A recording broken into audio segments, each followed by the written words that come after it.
Doctor Baba Saheb Ambedkar open university.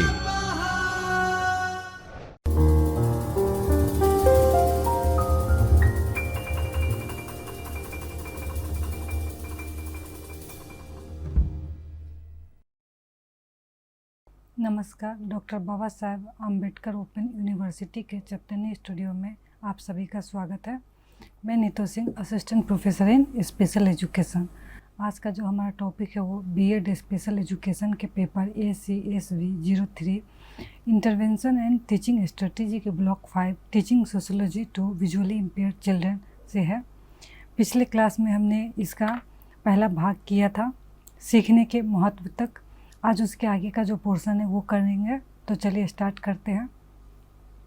दृष्टिबाधित बच्चों को पढ़ाने के लिए प्लेवे पद्धति प्राथमिक स्तर पर शिक्षण की एक प्रभावी पद्धति के रूप में प्लेवे पद्धति वर्षों से लागू की गई है। इस पद्धति में दृष्टिबाधित बच्चों के शिक्षक को शिक्षण के वैज्ञानिक सिद्धांतों के बजाय सहानुभूतिपूर्ण अंतर्ज्ञान के अधिक सावधानीपूर्वक विश्लेषण की आवश्यकता होती है। शिक्षण की खेल शैली पद्धति अंतर्निहित दर्शन है। शिक्षा का मनोवैज्ञानिकरण बालक की प्रकृति के अनुसार ज्ञान के मूल तत्वों के कार्यान्वयन के सिद्धांत पर बल देता है कि बच्चे को कौन सा गेम ज़्यादा पसंद है। हर बच्चे का जो पसंद है नापसंद है अलग अलग होता है। तो किसी बच्चों को कोई और गेम पसंद होगा, किसी बच्चे को कोई और गेम। तो इस तरह से हमें बच्चे का क्या पसंद है नापसंद है, किस में वो ज़्यादा इंटरेस्ट दिखाते हैं, कौन से माध्यम से गेम में भी अलग अलग है, तो कौन से प्ले से या खेल से उनको ज़्यादा लगाव है, जिसके माध्यम का हम प्रयोग कर सकते हैं अपने शिक्षण के दौरान, और बच्चे के हिसाब से हम प्लान कर सकते हैं, उसको चूज़ कर सकते हैं और उनके क्रमिक अभ्यास पर जोर देता है। शिक्षण की इस पद्धति में शिक्षक अलग अलग विषय वस्तु को अलग अलग खेलों के माध्यम से पढ़ाने का प्रयास करता है। तो हम यहाँ पे अलग अलग जो खेल है, गेम है, उसको भी हम विषय के हिसाब से उसमें हम उसको सेट कर सकते हैं। विषय वस्तु जो हमारा है उसके हिसाब से लगभग आजकल सारे जो छोटे क्लास के बच्चे हैं उनको हम प्लेवे मेथड से ही पढ़ाते हैं, और उनको पढ़ाना भी आसान होता है क्योंकि प्लेवे मेथड से बच्चे उसमें बहुत ही अपना इच्छा उसको पसंद करते हैं, और सीखने का जो उनका रफ्तार है वो भी प्लेवे मेथड में बहुत ही अच्छा होता है। फिर हमारा पेस्ट्रोलॉजी, रविन्द्रनाथ टैगोर, गांधी जैसे शिक्षाविदों ने प्लेवे पद्धति की वकालत की है। इन लोगों ने भी इस पे जोर दिया है कि बच्चे को हमें प्लेवे मेथड के द्वारा ही पढ़ाना चाहिए, ताकि बच्चे खेलते हुए उस चीज़ को करते हुए, गतिविधि को, एक्टिविटी को करते हुए उसके बारे में सीखे, उसके बारे में जाने, उसमें अपनी उत्सुकता दिखाए। प्लेवे पद्धति रुचि और उद्देश्य संचालित गतिविधि के सीखने के सिद्धांत पर आधारित है कि बच्चे का रुचि किस में है, उसका उद्देश्य क्या है, किस तरह से वो एक्टिविटी को शिक्षक है और बच्चे हैं उनको शिक्षक उसको संचालित करेंगे ताकि वो बच्चे के अनुरूप हो। रुचि और प्रेरणा का सिद्धांत शिक्षा का सर्वोच्च सिद्धांत है, जिसमें बच्चे को हम मोटिवेट करें और बच्चे अपना उसमें इंटरेस्ट दिखाए।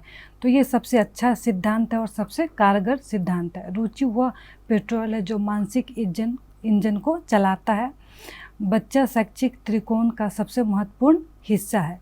किताब पढ़ने से पहले बच्चे को पढ़ो आज की शिक्षा का नारा है, क्योंकि हम अगर बच्चे को समझेंगे तो बच्चे के हिसाब से हमारा प्लान है, जो लेसन के हिसाब से या विषय के हिसाब से, वो हम अच्छे से बना पाएंगे और बच्चे को भी वो सीखने के दौरान बहुत ही मज़ा आएगा। वो रुचि लेके उस चीज़ को सीखेंगे और वो बोर नहीं होंगे। बच्चे को पढ़ने का मतलब है उसके अंदर के गुण, वो विशेषताएं जिन्हें इनर ड्राइव, मनोवृत्ति, प्रेरणा कहा जाता है। वे खेल में रुचि रखते हैं, स्वयं को उनकी स्वाभाविक इच्छाओं और गतिविधियों से संबंधित है। खेल के माध्यम से सीखने की प्रक्रिया को आसान और सरल बनाता है। जब भी हम कोई पाठ है या लेसन है उसको हम खेल के माध्यम से हम बच्चे को सिखाते हैं तो बच्चे के लिए आसान होता है, सरल होता है और उसको वो जल्दी सीखते हैं और उस तरह से वो करना चाहते हैं, उसके बारे में और जानकारी लेना चाहते हैं, तो बच्चे उसमें मज़ा लेके सीखते हैं, बोर नहीं होते हैं। फिर हमारा पहला है दृष्टिबाधित बच्चों के लिए प्ले वे में गतिविधियाँ। किस तरह का एक्टिविटी होना चाहिए जब हम वीआई बच्चों को यहाँ प्ले वे मेथड से सिखाते हैं। तो समाज विद्या में शिक्षक दृष्टिबाधित बच्चों को प्ले वे में कई उपयोगी गतिविधियाँ सिखा सकते हैं। उनमें से कुछ यहाँ पर है। जैसे पहला है हमारा, दृष्टिबाधित बच्चों को टुकड़ों के उपयोग के माध्यम से आकृतियाँ खेलने में संलग्न किया जा सकता है। जैसे लकड़ी का भारतीय मानचित्र, कार्डबोर्ड, धागा आदि का उपयोग मानचित्र बनाने के लिए किया जा सकता है। जैसे एजुकेशनल बोर्ड होता है, उसका हम यहाँ पे इस्तेमाल कर सकते हैं। शिक्षक को बच्चे को मानचित्र के समग्र आकार और संरचना से परिचित कराना चाहिए। इसके पूरा होने के बाद उनको एक और मानचित्र गतिविधि दी जा सकती है। जब हम स्टार्ट करते हैं तो बच्चे के जो टाइम है वो धीरे धीरे हमें अवधि को बढ़ाना है। एक ही बार हम बच्चे को कंटिन्यू आधे घंटे तक नहीं बैठा सकते हैं। बच्चा अगर जैसे पहले दिन अगर वो 5 मिनट बैठा तो दूसरे दिन हो सकता है हम उस टाइम को बढ़ा के 10 मिनट करें, फिर 15 मिनट करें। इस तरह से बच्चे का सीटिंग कैसा है, बच्चा बैठ के कर रहा है, उसको उसमें अच्छा लग रहा है, इंटरेस्ट दिखा रहा है। तो हर एक बच्चे का जो सीखने का या कुछ भी एक्टिविटी करने का अलग लेवल होता है, अलग तरीका होता है। तो हमें यहाँ पे बच्चे के हिसाब से करना है। इसके पूरा होने के बाद उनको एक और मानचित्र गतिविधि दी जा सकती हो सकता है कि एक बार में एक बच्चा एक ही एक्टिविटी करे, दूसरा के लिए मना कर दे। तो हमें उस पर बहुत जोर नहीं देना है बच्चे को। हम ये धीरे धीरे उनको एक्टिविटी है आज एक ही करवाते हैं, कल उसमें एक और ऐड ऑन करेंगे या फिर तीसरे दिन। इस तरह से हमें धीरे धीरे बच्चे को देना है। ऐसी गतिविधियाँ छात्रों के लिए विश्व मानचित्र पर किसी विशेष देश की पहचान करने के लिए बहुत उपयोगी हो सकती है। तो जब हम वीआई बच्चे को कोई भी एक्टिविटी देते हैं तो उनके अनुकूल होना चाहिए। इसमें वुडन का हो सकता है, प्लास्टिक का हो सकता है। और पहले हम अच्छे से देख लें कि जब इसको बच्चे टच कर रहे हैं, उसको स्पर्श कर रहे हैं, फील कर रहे हैं, तो कुछ उसमें नुकीला ना हो, उनको चोट ना लगे, इस तरह का उनके हिसाब से। और टेक्टाइल होना चाहिए, ब्रेल में हो सकता है लेवल किया होना चाहिए। तो हमें वो सब भी ध्यान देना है। जैसे यहाँ पे आप पिक्चर में देख रहे हो कि एजुकेशनल बोर्ड है, इसमें वर्ल्ड का मैप है और ये वुडन बोर्ड है। तो यहाँ पे उसके आकार का ब्लॉक जैसा है, वहाँ पे इसमें सब में रखना है, इंसर्ट करना है। तो बच्चे उसको फील करके उसके हिसाब से टच करके उसका साइज है, शेप है, कैसा है, कहाँ पे वो इंसर्ट होगा, इस तरह से इसके बारे में जान सकते हैं। स्टार्टिंग में हम अगर लेवल नहीं किया हुआ, सिर्फ उसमें ब्लॉक के जैसे रखना है, तो उससे स्टार्ट करेंगे, धीरे धीरे इसका लेवल आगे लेके जाएंगे। फिर हमारा दृष्टिबाधित बच्चों को त्रिकोण, वर्ग, वृत्त जैसे बुनियादी आकृतियाँ दी जा सकती है। छोटी ब्रेल क्लिप की आकृति और संबंधित नाम से जोड़ा जा सकता है। पहले हम वहाँ पे छोटे ब्रेल क्लिप के हिसाब से भी हम दे सकते हैं। यहाँ पे हमारा बच्चे को स्टार्टिंग से अगर वहाँ पे किसी चीज़ का मानचित्र मैप देने से पहले हम यहाँ पे स्क्वायर है, रेक्टेंगल है, उसका भी हम दे सकते हैं। उससे बच्चे को स्टार्ट कर सकते हैं। धीरे धीरे उनका इसमें निपुणता हो जाएगी तो फिर हम उनको किसी कंट्री का है या फिर वर्ल्ड का है, तो इस तरह से हम उनको बढ़ाते जाएंगे। फिर बच्चे को विभिन्न वस्तुओं और ब्रेल पर्चियों में दिए गए उनके नामों का मिलान करने के लिए कहा जा सकता है। जैसे मैच है, मैच द कॉलम, तो हम यहाँ पे वो भी दे सकते हैं कि ब्रेल में नाम लिखा हुआ है और इस तरफ वस्तु रखी हुई है, तो उससे उनको मैच करना है। वो ब्रेल में पढ़ के और हाथों से अपने छू के उसको फील करके मैच करेंगे। फिर विद्यार्थियों के लिए महत्वपूर्ण उनके घर का स्थान, महत्वपूर्ण मंदिर, महत्वपूर्ण घर आदि के बारे में भी जानकारी एकत्र की जा सकती है। तो इसमें हम बहुत सारी चीज़ है, जैसे शुरू से मतलब करेंगे तो बच्चे को सामान के हिसाब से या खिलौने के हिसाब से, छोटे छोटे प्लास्टिक के, वुडन के, उसके हिसाब से उसका नाम हम मैच करवा सकते हैं। फिर हम आगे इसको लेके, जैसे पेन है, मोबाइल है, वो भी खिलौने वाले आते हैं, किचन सेट है, वो भी सारे खिलौने में आते हैं, तो उसका नाम स्पून, बाउल, प्लेट। तो इस तरह से हम बच्चे को एक तरफ सामान और एक तरफ ब्रेल में उनका लिखा हुआ नाम, तो इससे उनको सामान और नाम को मैच करना आ जाएगा और उनको पता चलेगा कि इस जो ऑब्जेक्ट है उसका ये नाम है या इस वस्तु का ये नाम है। और उसी तरह से हम उनको तो उसके ब्रेल में लिखना भी सिखा सकते हैं कि इस चीज़ का नाम क्या होगा। फिर दृष्टिबान बच्चों की मदद से दृष्टिबाधित बच्चों को भी टिकट संग्रह, या बहुत सारे बच्चों को शौक़ होता है स्टैम्प कलेक्शन का, उसमें हम शामिल कर सकते हैं। जैसे जो नॉर्मल चाइल्ड है वो अगर कलेक्ट कर रहा है तो वहाँ पे वीआई बच्चों को उसके साथ या उनसे मदद के लिए बोल के या किस तरह से वो करते हैं, तो इसमें हम जो वीआई बच्चे उनको हम शामिल कर सकते हैं, इंक्लूड कर सकते हैं। इससे उन्हें दुनिया के देशों के बारे में भी पता चलेगा।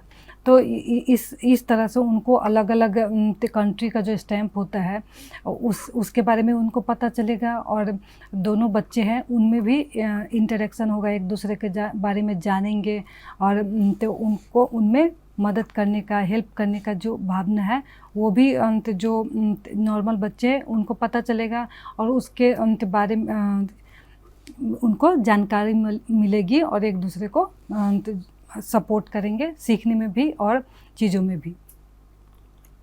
फिर हमारा समाजशास्त्र में रुचि ऐतिहासिक वस्तुओं जैसे पत्थर, सिक्के, प्रयुक्त वस्तुएं आदि के संग्रह के माध्यम से विकसित की जा सकती है। जैसे म्यूजियम में हर एक टाइम पीरियड का अलग अलग जो कॉइन रखा हुआ होता है या स्टोन है, तो वहाँ पे अगर हम वीआई बच्चे को लेके जाते हैं, उनके बारे में बताते हैं, जैसे एजुकेशनल टूर या म्यूजियम का, कई बार लाइब्रेरी का होता है, तो उसमें भी हम वीआई बच्चे को इंक्लूड करें, उसके बारे में बताएं।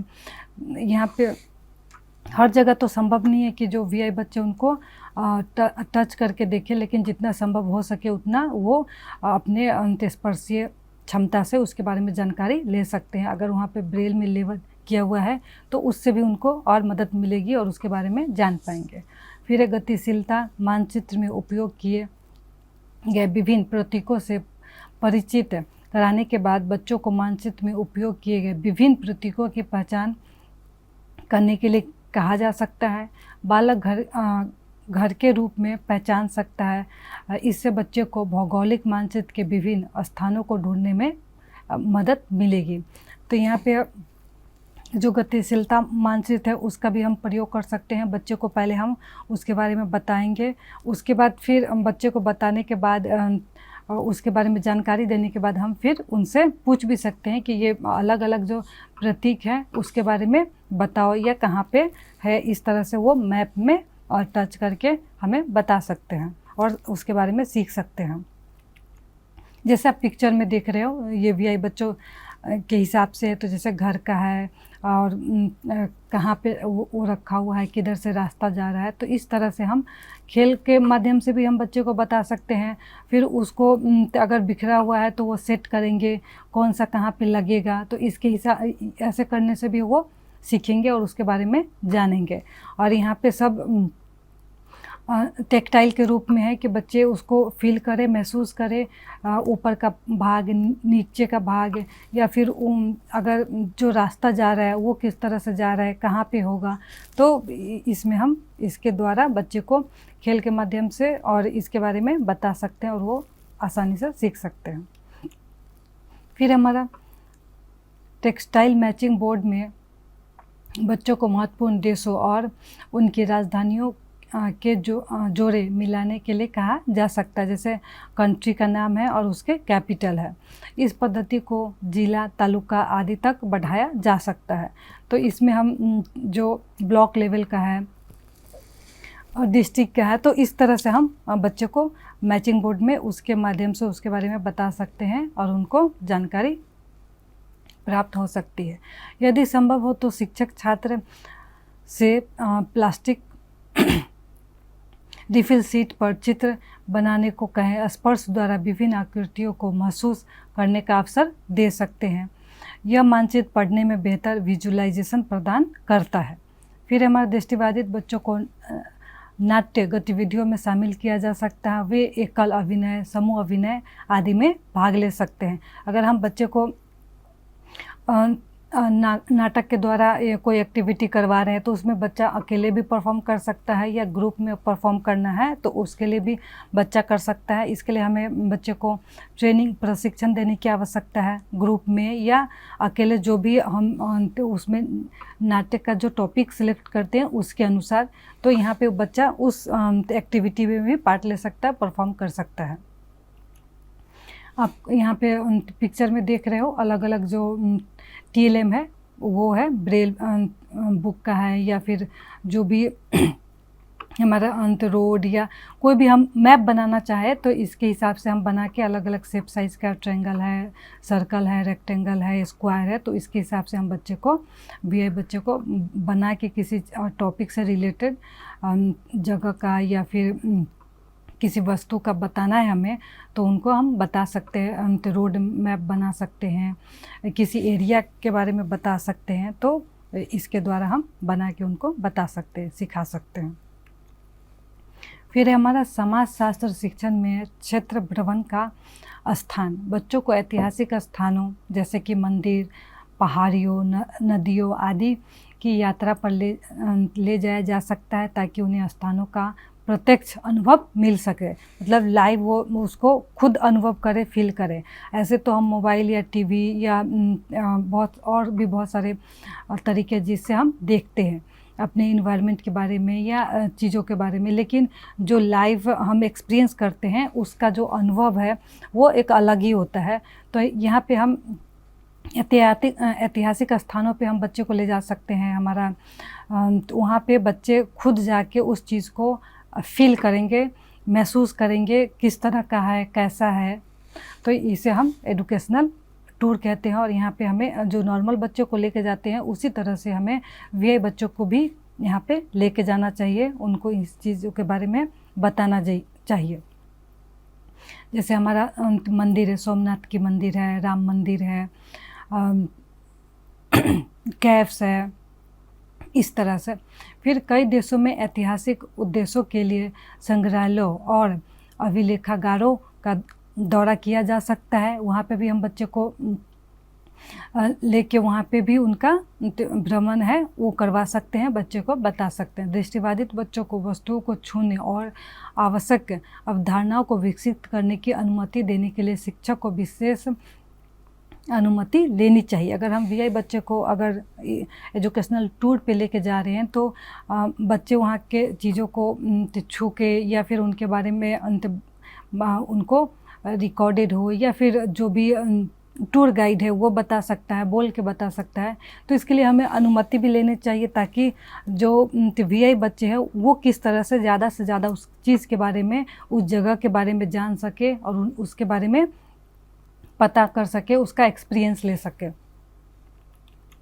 फिर हमारे कुछ स्थानों पर कुछ ऐतिहासिक घटनाओं को समझने के लिए ध्वनि प्रकाश कार्यक्रम होते हैं, जैसे लेजर शो होता है।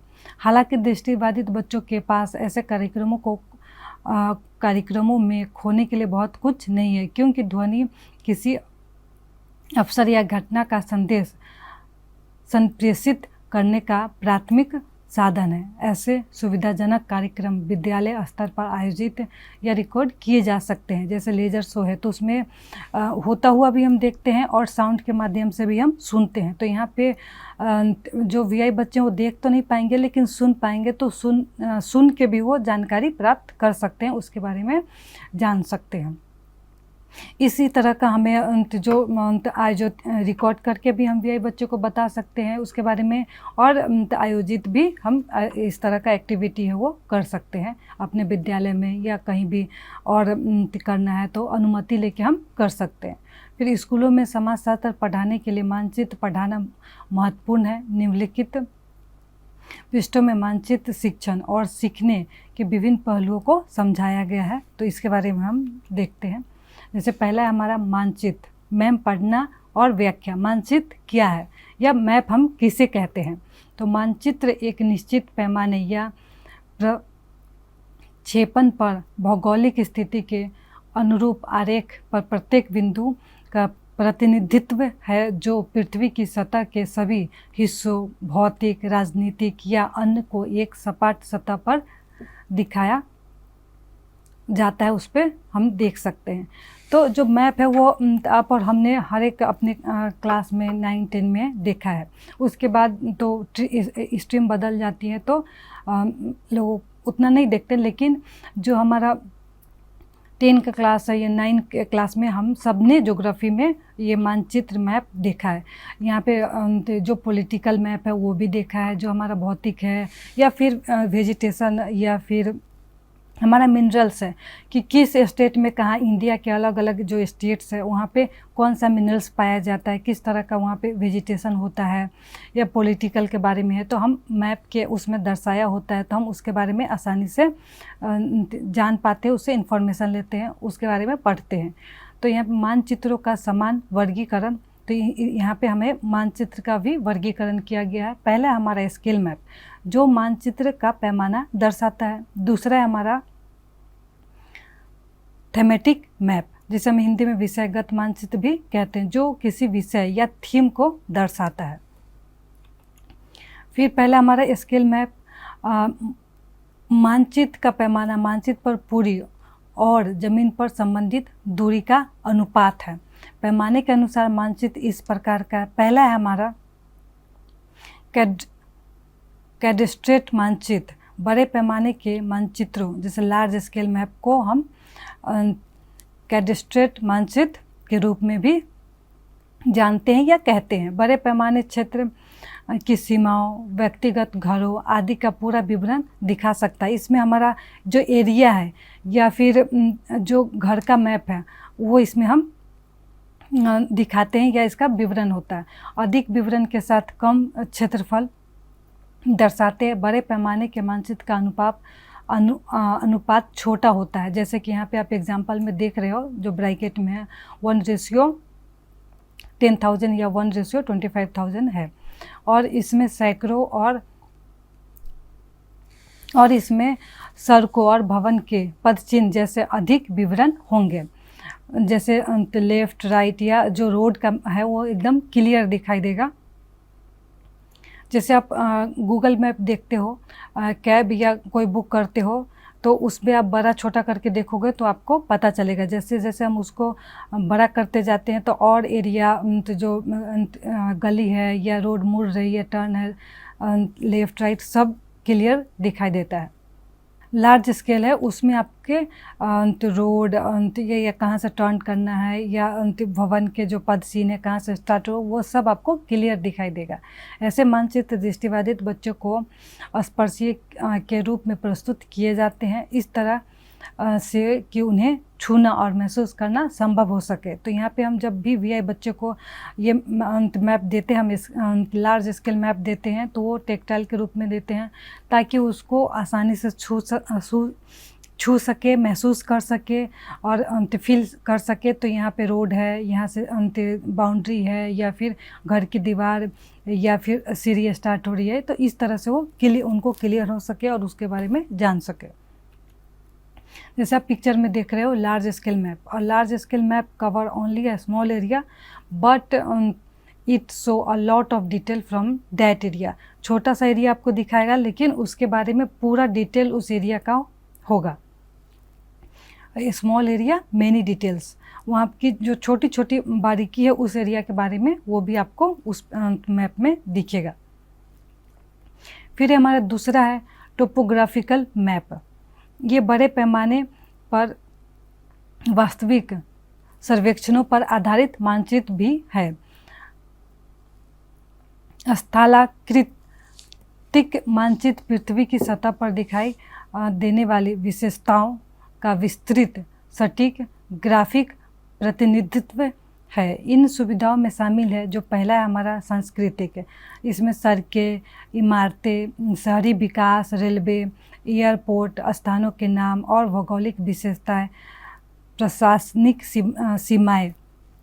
अगर एक स्टेट का जो सीमा है वो वहाँ पे ख़त्म हो रहा है और दूसरे स्टेट का शुरू हो रहा है। राज्य और अंतर्राष्ट्रीय सीमाएं भंडार, तो ये सारा इसमें हम देख सकते हैं या होता है, तो इसके माध्यम से हम बच्चे को इसके बारे में इंफॉर्मेशन दे सकते हैं, उनको पढ़ा सकते हैं। दूसरा है हमारा हाइड्रोग्राफी। इसमें झील, नदियाँ, झरने, दलदल, तटीय मैदान, इसके बारे में विवरण होता है, तो इसके हिसाब से हम उनको बता सकते हैं। लेकिन वीआई बच्चों के लिए जो भी मैप हम उनको बता रहे हैं, दे रहे हैं, तो वो सब टेक्टाइल के रूप में होना चाहिए। फिर हमारा है नेक्स्ट है वनस्पति। जंगल और साफ क्षेत्र जैसे अंगूर के बाग और बगीचे या फिर आम के बाग, तो जो भी हम दिखा रहे हैं इसमें वेजिटेशन का जो होता है मैप होता है, तो उसके बारे में यहाँ पे इंफॉर्मेशन मिलेगा, बच्चे उसके बारे में जानेंगे। शिक्षक दृष्टिबाधित बच्चों को ऐसे मानचित्रों से परिचित कराने के लिए मौखिक स्पष्टीकरण दे सकता है। अगर हम बच्चे को मैप दे रहे हैं तो वहाँ पे जो टीचर है वो तो बोल के बच्चा उसको टच कर रहा है, फील कर रहा है, उसके बारे में वो छू के इंफॉर्मेशन ले रहा है, साथ में ही टीचर को उसके बारे में बोल के बताना है। दोनों चीज़ साथ में हो ताकि बच्चे को क्या कोई कन्फ्यूज़न ना हो और उनको क्लियर उस चीज़ के बारे में पता चले। जैसे आप यहाँ पे देख रहे हो टोपोग्राफिक मैप है, इंडिया का है। ये टेक्टाइल नहीं है, लेकिन हम वीआई बच्चों के लिए टेक्टाइल के रूप में ही उपयोग करेंगे। फिर दूसरा है हमारा कोरोग्राफिक मैप। ये दुनिया के विभिन्न हिस्सों के छोटे पैमाने के मानचित्र जो पारंपरिक प्रतीकों द्वारा विशेषताओं को दर्शाते हैं। जैसे कि एटलस है, एटलस के बुक में आप देखते होंगे एटलस इसी श्रेणी में आता है। तो यहाँ पे कोरोग्राफिक मैप में एटलस का हम उपयोग कर सकते हैं। ये जो एटलस है वो भी एक टेक्टाइल के रूप में होना चाहिए। फिर दूसरा है हमारा वर्ल्ड मैप। ये पूरी दुनिया के छोटे पैमाने पर दिखाने वाले मानचित्र भी है। तो यहाँ पे हम पूरे वर्ल्ड का देख रहे हैं, तो एशिया, अफ्रीका जो हमारा कॉन्टिनेंट है, south America, north America, Australia, Antarctica, इसके बारे में। तो इसको भी हमें जो वीआई बच्चे उनको टेक्टाइल के रूप में ही देना है या उपयोग करना है। फिर है हमारा गृह, जो पहला है हमारा दृष्टिबाधित बच्चों को उन क्षमताओं और कौशल की सूची बनाए जिन्हें खेल खेल में सिखाया जा सकता है। तो यहाँ पे हम कुछ एक्टिविटीज़ की लिस्ट बना सकते हैं जो हम वीआई बच्चों को प्लेवे मेथड के हिसाब से बता सकते हैं या उनको सिखा सकते हैं। दूसरा है हमारा जो फिल इन द ब्लैंक्स है उसको फिल करना है। यहाँ पे 4 ऑप्शन दिए हुए हैं। शिक्षा के मनोवैज्ञानिकरण के पीछे डैश का सिद्धांत है। तो यहाँ पे आपको ये 4 ऑप्शन से चूज़ करके उसमें फिल करना है। तो ये आप अपने प्रैक्टिस के लिए इसको सॉल्व कर सकते हैं। तो आज हमने देखा कि लार्ज स्केल मैप और डिफरेंट टाइप्स ऑफ मैप है, टोपोग्राफिकल मैप है, तो किस तरह से हम तो उसका उपयोग वीआई बच्चों को पढ़ाने के लिए कर सकते हैं। और जो भी मैप हम बच्चे को दे वो टेक्टाइल के रूप में दे, पॉलिटिकल मैप हो या कोई भी मैप हो, वेजिटेशन मैप हो, तो जो भी मैप हम बच्चे को वीआई बच्चे को पढ़ाने के लिए इस्तेमाल करेंगे वो सुनिश्चित करें कि वो लेवल हो ब्रेल में, और जो मैप है वो टेक्टाइल के रूप में बना हुआ होना चाहिए। तो आज के लिए हम यहीं तक रखते हैं। नेक्स्ट क्लास में हम इसके आगे का जो पोर्शन है वो करेंगे। धन्यवाद। स्वाध्यायः परः।